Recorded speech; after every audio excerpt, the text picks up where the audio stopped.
Olá, sou Ivana Fonseca, psicóloga. Eu sou Lara Dias, sou assistente social do CRIA. Nós, através do CRIA, executamos o projeto Laços, que foi financiado pelo Conselho Estadual dos Direitos da Criança e Adolescente, SEDCA, Piauí, que teve como objetivo criar e fortalecer laços com todos os municípios do estado, capacitando, os profissionais acerca da entrega legal para adoção e a respeito do processo de adoção. O projeto teve duração de janeiro a junho de 2023.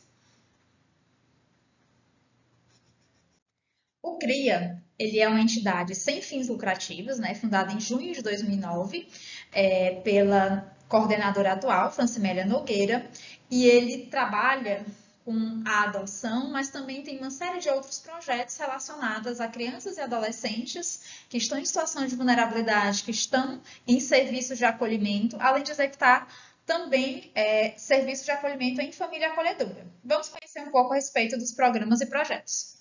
Nós temos projetos com incentivo à adoção, que é o Palco da Adoção, que ele acontece tanto mensal como semanal, em duas ações diferentes, uma na rádio e outra em reuniões que são presenciais ou virtuais, alternando. E aí a gente tem algumas ações que vão acontecendo, né? Como a caminhada, a exposição fotográfica, os seminários estaduais da adoção. A família acolhedora é um serviço de acolhimento que é preferencial em relação, por exemplo, ao acolhimento em instituições, o acolhimento institucional, e ele consiste no acolhimento provisório de crianças e ou adolescentes em uma família até que a situação dela seja resolvida. Então, em vez de uma criança, que precisou ser retirada da sua família, ficar aguardando a resolução da sua situação em uma instituição, ela fica no núcleo familiar. O CRIA, ele entende que toda criança deve estar em família. E se temporariamente ela não pode ficar com a família dela, é mais saudável, é previsto no Estatuto da Criança e do Adolescente, que ela fique em uma família acolhedora. Então, famílias são captadas, capacitadas, e acompanhadas, durante o acolhimento de crianças e ou adolescentes. Fortalecendo vínculos acompanha as famílias de origem, algumas famílias de origem a partir do programa Família Acolhedora, para a gente ter, para a gente saber, né, enquanto equipe, se essa criança tem condição de voltar para a família de origem ou se ela vai para a adoção, como também famílias que passaram pelo CRIA, né, de alguma forma e hoje em dia já construíram suas famílias e estão em acompanhamento, e outras famílias que foram ali, passam por situação de vulnerabilidade social, estão próximas da instituição e estão ali com a gente. Dentro do fortalecendo vínculos, a gente tem outros projetos que vão sendo executados, como por exemplo o Integra, né? Então a gente trabalha com essa parte de tentar ali dar autonomia para essas famílias, trabalhar temáticas que são relevantes para que elas compreendam pontos que devem ser colocados no dia a dia, inclusive para melhorar, né, ali a vivência e evitar o rompimento dos vínculos familiares. Um outro projeto muito interessante, e que especialmente as crianças e adolescentes que estão em situação de acolhimento adoram, são as manhãs de lazer. Mensalmente, através de uma parceria com a ADUFP, as crianças são levadas, para um banho de piscina, e é um espaço muito interessante, da qual participam também grupos de voluntários que desenvolvem uma série de atividades. E nesse espaço as crianças têm a oportunidade de brincar, banhar de piscina, o brincar livre, conviver com outras crianças e adolescentes, às vezes inclusive irmãos que estão em instituições diferentes. Esse é um momento realmente fundamental e uma forma de fazer com que as crianças e adolescentes acessem, mais diretamente o seu direito à convivência familiar, mas também à convivência comunitária. E aí, como dito, né, a capacitação vai falar tanto sobre adoção como sobre entrega legal. E a gente começa falando primeiramente sobre a adoção. E aí trazendo, lembrando principalmente o conceito, né, que é acolher como filho de forma definitiva uma criança ou adolescente conforme previsto em lei, compreendendo que a adoção é irrevogável, né? Então a gente tem que ter isso em mente, especialmente quando enquanto equipe as pessoas procuram a gente para falar sobre a adoção. Então, não é sobre o acolher no sentido de cuidar de alguém porque eu estou precisando de companhia, e sim porque eu estou ali optando pelo. É uma das formas que você tem para ter um filho. E a adoção ela tem alguns marcos. O primeiro marco legal da adoção é o ECA, em 1990. É importante colocar que até a criação do ECA não existia, as crianças, não é nem que não existia, mas as crianças e adolescentes não eram vistas como sujeitos de direito. Então, somente a partir de 1990 elas vão ser vistas como sujeitos de direitos. E aí a gente tem posteriormente a lei da adoção, justamente para regularizar e resguardar esse direito, tanto da família como da criança, mas principalmente da criança que está no processo ali, né, de acolhimento, de afastamento de destruição para entrar em uma nova família.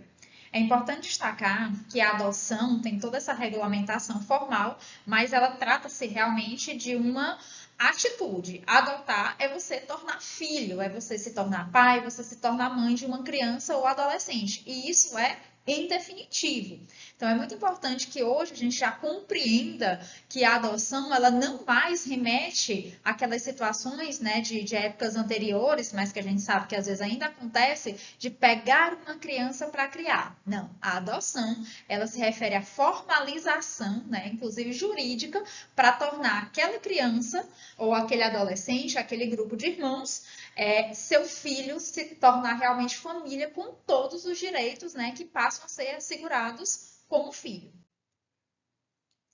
Então, assim, o Brasil, ele conta hoje com um Sistema Nacional de Adoção. E isso é um passo muito importante justamente para sistematizar e organizar todo o processo.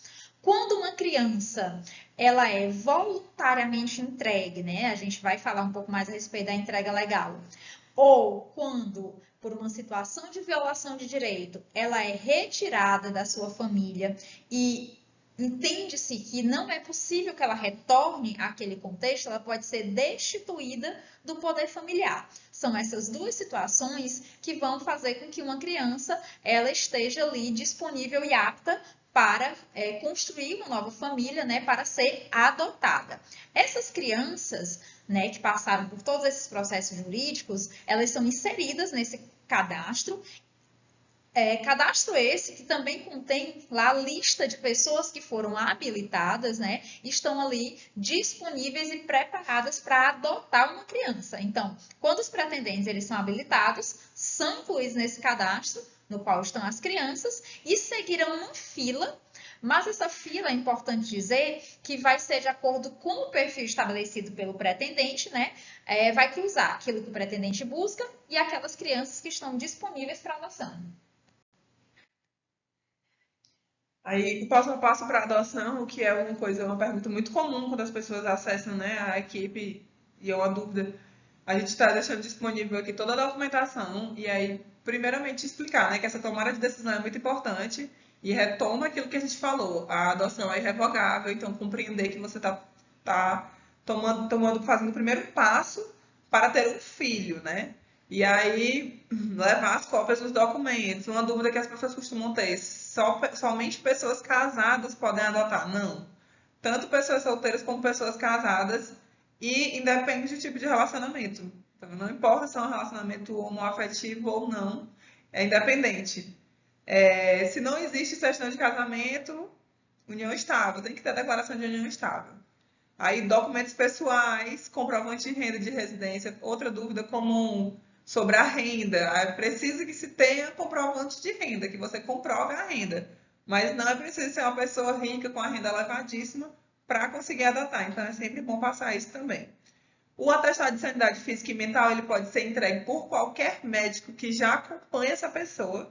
Né? Então, desde de clínico geral, que faz acompanhamento ali anual, como no caso das mulheres, por exemplo, ginecologista. Essas duas certidões, negativa de distribuição civil e criminal e a de antecedentes criminais, ela pode ser retirada na internet, né? Elas são certidões simples de serem conseguidas porque elas são via internet. E aí levar a defensoria, no caso de Teresina, nos demais municípios, você vai levar ou a defensoria ou a vara da infância, a depender do que seu município possui. Se não, você leva na comarca a qual seu município responde. E aí a gente sempre indica, né, ficar acompanhando o processo de habilitação. Entregou os documentos, esses documentos vão ser analisados, né? A família vai preencher um formulário dizendo qual o perfil de criança que ela tem interesse. É bom estar atento e falar com a família sobre esse perfil que vai ser preenchido no ato da habilitação. porque ele vai falar muito sobre o processo, explicar aqui. As famílias que só querem adotar crianças de 0 a 2 anos, o processo vai levar um tempo maior, ela vai passar um tempo maior na fila, porque é o perfil preferencial, mas não é a realidade dos abrigos, né? E grupos de irmãos, crianças, tudo isso eles vão preencher. Se tem interesse em mais de uma criança, idade, se prefere meninos ou meninas. E aí explicando que quanto mais você restringe o perfil, mais difícil, né? Mais tempo pode levar o processo para que você consiga, para que essa família consiga chegar na vez dela da fila. E aí passou pela análise a uma avaliação da equipe interprofissional, né?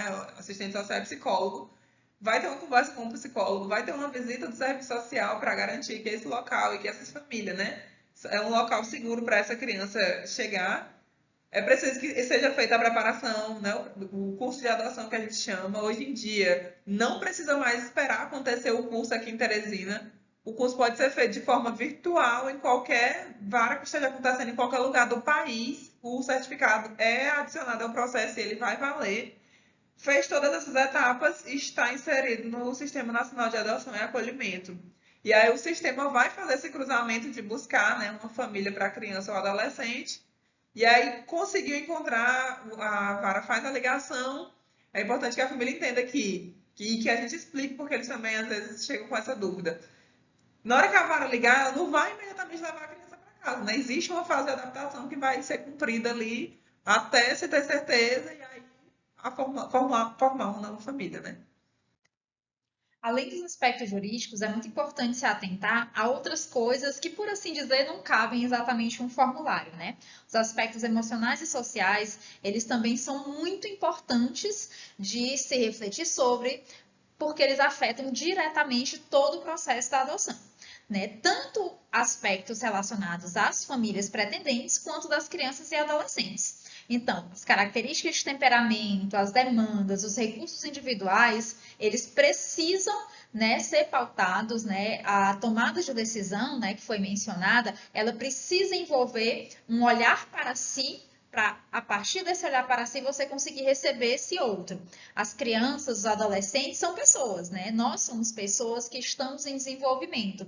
Então, nós temos algumas características, nós estamos cotidianamente em processos de mudanças. Quando você estabelece um perfil, nem tudo realmente vai conseguir aparecer nesse perfil, assim como qualquer outro filho ou filha que chegue por vias biológicas, por exemplo, você não tem como definir qual que vai ser o temperamento, qual que vai ser, às vezes, uma demanda que não se manifesta ali nos primeiros momentos de vida. Por exemplo, um dos aspectos que você marca no perfil se refere à condição de saúde, mas existem algumas demandas que podem surgir posteriormente, assim como qualquer outra pessoa.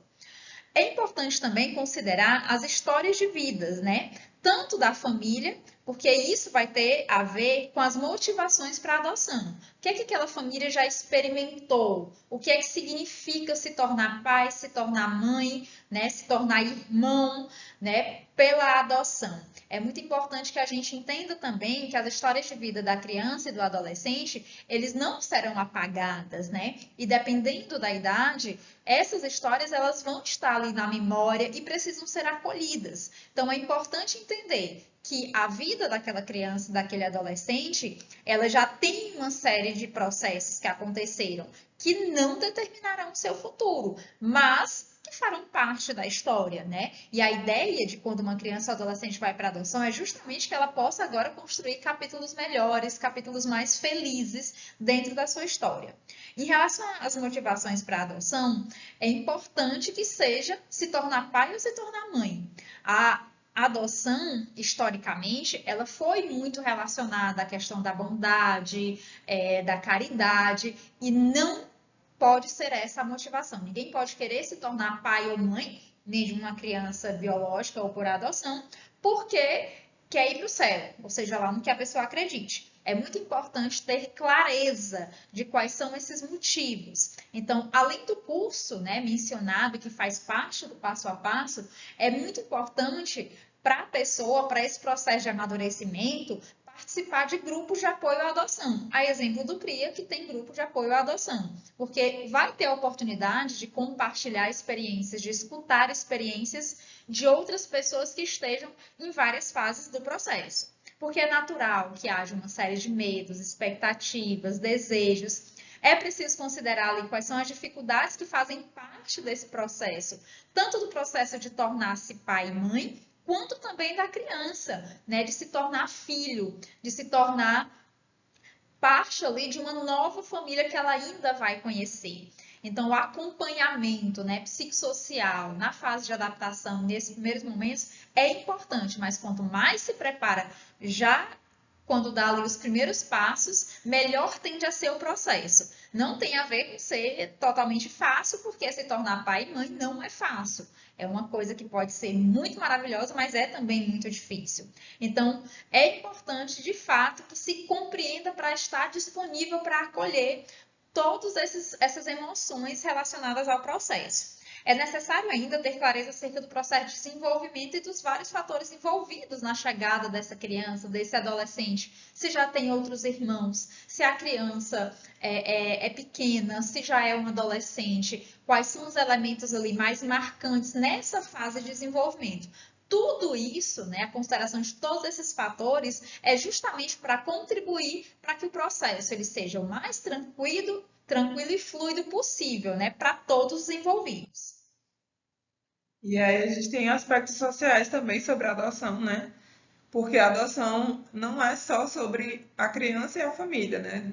As demais pessoas ali, a sociedade acaba se envolvendo, mesmo que você tente evitar isso. Então, é importante pontuar que a adoção sempre existiu, as pessoas sempre adotaram, mas com o tempo, alguns mitos e preconceitos foram sendo inseridos por questões diversas com relação à adoção. E aí, quando a gente fala da história de vida da família da criança, é considerar, né? Uma coisa que a gente gosta de falar para as pessoas aqui no CRIA. Considerar que você não pode dar uma sentença para uma criança que está em um abrigo dizendo que ela não tem condições de mudar, que ela não tem condições de adotar, e especialmente falando para a sociedade civil no geral, né? Porque ela teve uma situação histórica de violência na vida dela e ela foi parar naquele ambiente por uma coisa que não é culpa dela, por algo que ela não fez. Então, quando a gente pontua que porque crianças maiores não dá para adotar, crianças maiores de 6 anos já vem cheio de comportamentos, já vem assim, já vem colocando vários defeitos na criança e sentenciando mesmo como se essa pessoa não tivesse condições de se modificar enquanto você, enquanto pessoa adulta, sempre está nesse processo, né? Então, compreender que aquela parte, aquele momento, aquele processo de violência que ela viveu, não foi culpa dela e que, apesar de ser parte da história de vida dela, isso pode ir sendo modificado com o tempo, com o espaço em que ela está inserida, né? E não dar sentenças para as crianças que já são maiores, considerando que elas não têm condição de ser adotadas porque elas têm comportamento X ou Y, e biologizando mesmo, dizendo que tem a ver com o sangue, com a família de onde ela veio, porque nossos comportamentos, eles são em sua maioria sociais, a gente não herda comportamento da nossa família. O que a gente herda são as predisposições às doenças genéticas, mas o resto a gente não herda, está dentro do ambiente que a gente está inserido. E aí compreender a adoção como um direito à convivência familiar e comunitária, né? A adoção é um direito, toda criança e todo adolescente. A partir do momento, eles têm direito à convivência familiar e comunitária. Então, esse afastamento, essa ida para o abrigo, para a instituição, rompe esse direito, quebra, né? Então, ela tem esse direito. E aí a gente tem muitos mitos sobre a adoção que também precisam ser quebrados, inclusive nas nossas falas no dia a dia. Por exemplo, esse que eu falei, que é muito biologizante, que é com relação ao sangue. É assim por causa do sangue da mãe, é assim por causa do sangue do pai. E a gente sabe que não funciona dessa forma. Assim como a própria mídia, por muito tempo, né, ela construiu no imaginário coisas muito negativas sobre a adoção, quando ela sempre está expondo que o meio como aquela família se formou envolve a adoção para trazer situações de violência muito graves, ao passo em que, quando está falando de famílias biológicas, não coloca isso, pulando a família biológica. Mas quando é por via da adoção, coloca, e aí isso vai trazendo, né, muitos mitos sobre a adoção, imagens negativas, que vão se cruzando com essa coisa do biologizante, do sangue, e as demais falas que a gente vê socialmente sendo colocada aí culturalmente, e que a gente precisa estar nesse processo de quebrar, não só com a gente, enquanto equipe profissional ali, enquanto pessoas que vão trabalhar com adoção, mas passando para outras pessoas sobre isso, né? É importante, né, que a gente lembre que a adoção ela é uma forma de filiação, ela não pode se tornar uma característica da pessoa a partir do qual vão ser feitas uma série de previsões, né? E essa rotulação, né, até o jeito quando a gente diz, fulano é filho adotivo, como se a adoção fosse uma filiação de segunda classe. Isso gera muito sofrimento, né? Isso gera uma série de reforçamentos para estereótipos que realmente prejudicam o processo, toda a luta, né? A defesa desse direito de que todas as crianças cresçam em família. Então é preciso que a gente se atente a isso. Entenda que a adoção é uma forma da criança se tornar filho ou do adolescente, mas que não é ela que vai definir. Então, não é um filho adotivo, é filho. A partir do momento que finalizou o processo jurídico, é apenas filho, porque se equivale em todos os aspectos.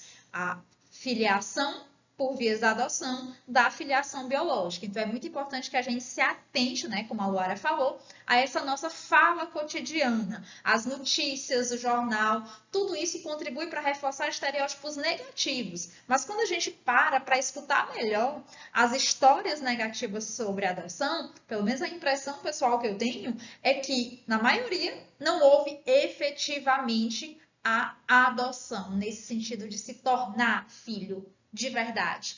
Essa questão de ser quase filho, filho adotivo, gera sofrimento, tende a gerar muitos problemas e cabe a nós, né, sociedade, cabe a nós profissionais, mudar o nosso jeito de falar e a nossa atitude de modo geral sobre isso.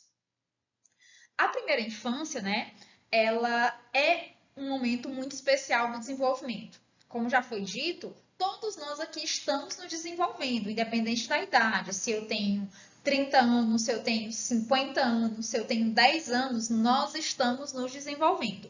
Entretanto, os 6 primeiros anos de vida são momentos muito sensíveis, né? Períodos nos quais tudo aquilo que acontece tende a ser mais impactante, tende a ter ali uma importância maior. Ou, quando há uma falta também de algo que seria necessário, algum estímulo, o próprio afeto, tende a ter um impacto maior.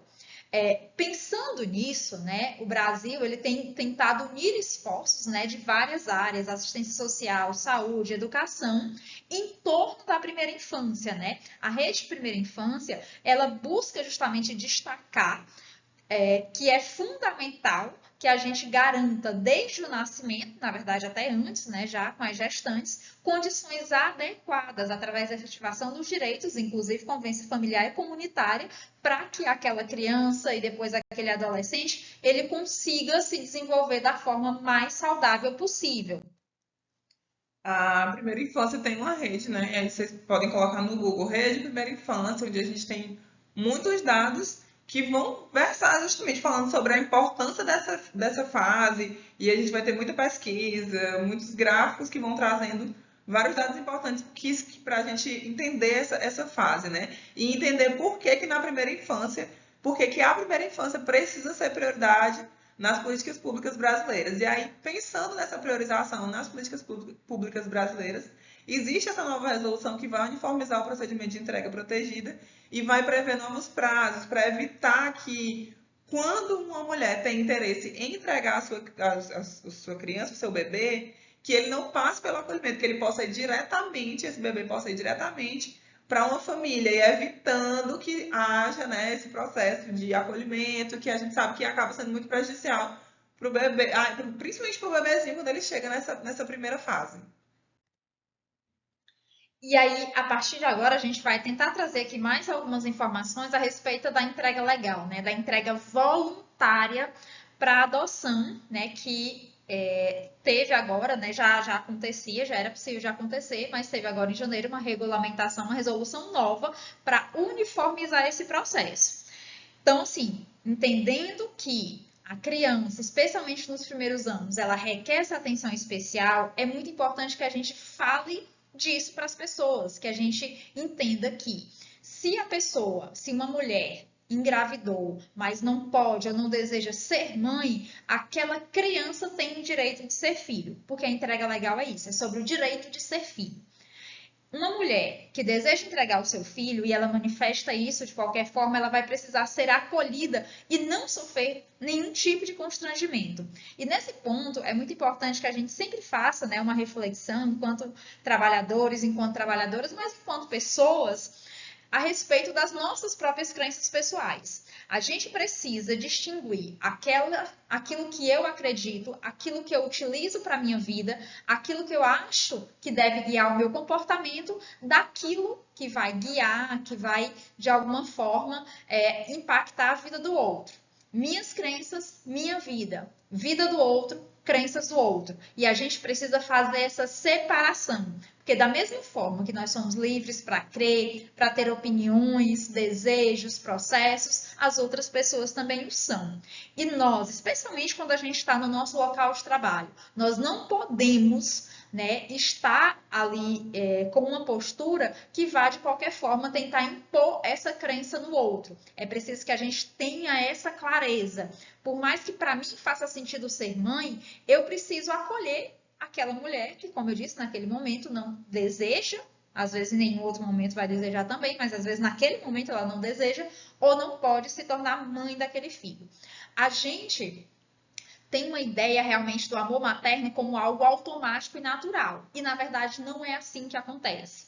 O amor, ele se constrói a partir de todo o investimento, de todo o engajamento. E nem sempre a pessoa está ali disposta, porque engravidou, ou apta, né, naquele momento, a construir esse afeto e a construir esse cuidado.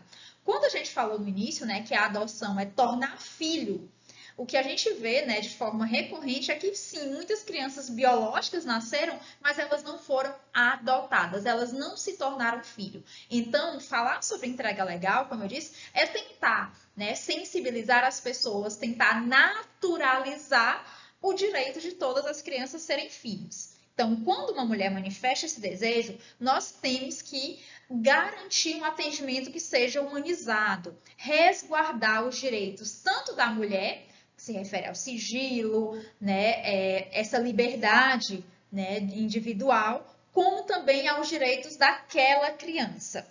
Essa mulher ela vai passar por um acompanhamento de uma equipe interprofissional, né, para que ela consiga amadurecer e entender realmente se aquela decisão é uma decisão consciente, é uma decisão que está amadurecida e não está, por exemplo, vinculado a uma situação específica de sofrimento ou às vezes de adoecimento mental.